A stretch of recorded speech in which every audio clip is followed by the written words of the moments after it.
Hi everybody and welcome to the video, and today's subject is the green property revolution, how becoming energy efficient could actually save you money.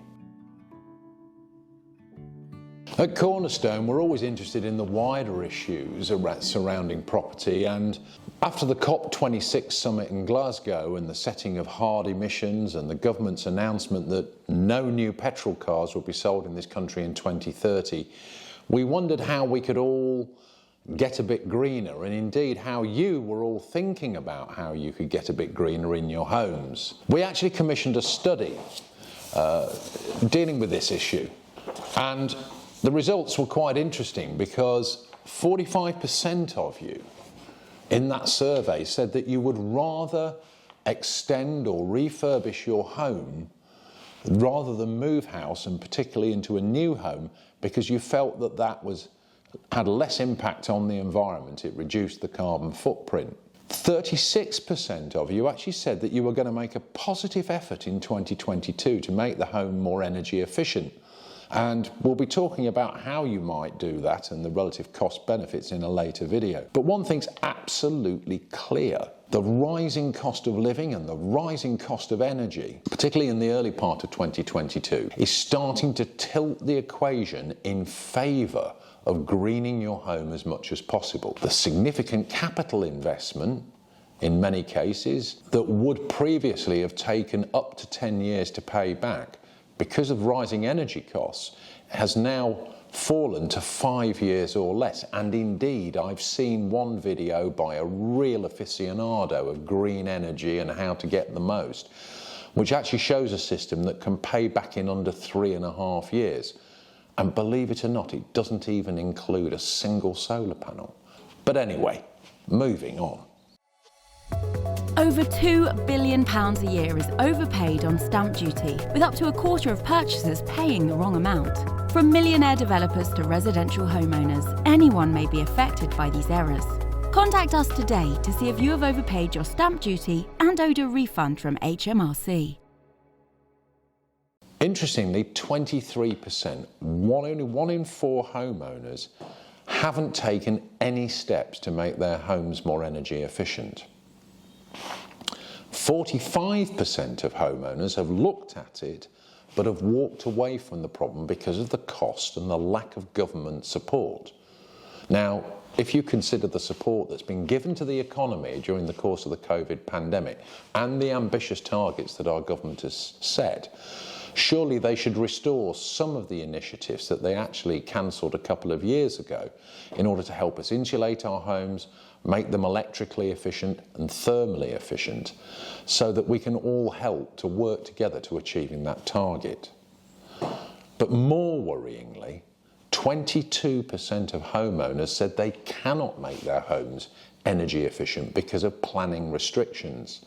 Now, many of you out there will know that if you're in a conservation area, there are limits on what you can do to your property, and if you are both fortunate and unfortunate enough to own a listed building, then there are severe penalties for making unapproved alterations.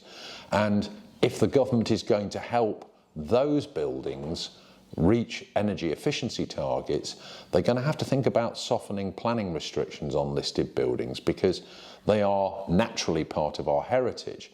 But nevertheless, they are, by their very historic nature, some of the most energy inefficient structures in the UK. So, interesting. A lot of us want to help, a lot of us want to get involved, but we feel we need government support.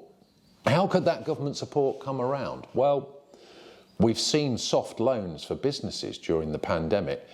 Perhaps the government should consider soft 5 or 10-year loans to help us fund the cost of energy improvements, which we would naturally repay and would be repayable out of any sale proceeds when we sold our houses. So that's possibly one way of doing it. The other issue is, what kind of improvements can we all make? Well, insulation. And if you live in a modern home, and I recently had the joy of visiting a brand new energy efficient home, and frankly, if you lit a match in the kitchen, it started heating the bedroom. I don't think I've ever been in a building that efficient. Then you've got a very, very low carbon footprint. The problem you have is that the carbon emissions that are produced in making that energy efficient building.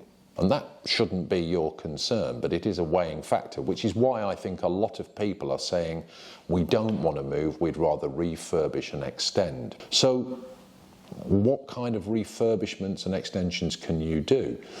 Well, clearly electricity is a major part of our lives, and during lockdown I'm sure we've all seen our electric consumption increase with the amount of working from home. So should you install photovoltaic solar panels? Without a doubt. Should you use battery storage and inversion so that at times of high generation but low demand in the home, you're not wasting that electricity, but rather storing it, saving it, and then using it at night when you need it?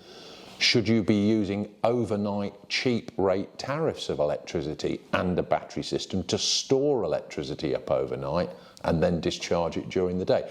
All of these are options. This is a technologically complex subject, but not beyond the wit of most ordinary people to understand. And each individual home will have its own individual needs. Insulation, for example. Should I double glaze, triple glaze? And indeed, with planning restrictions, can I? What's the relative cost of doing that? There's a lot going to happen in the green property revolution, and I'm sure that we all want to help to try and reduce greenhouse gases. But ultimately, funding it, the economics of greening, are going to be a driving factor.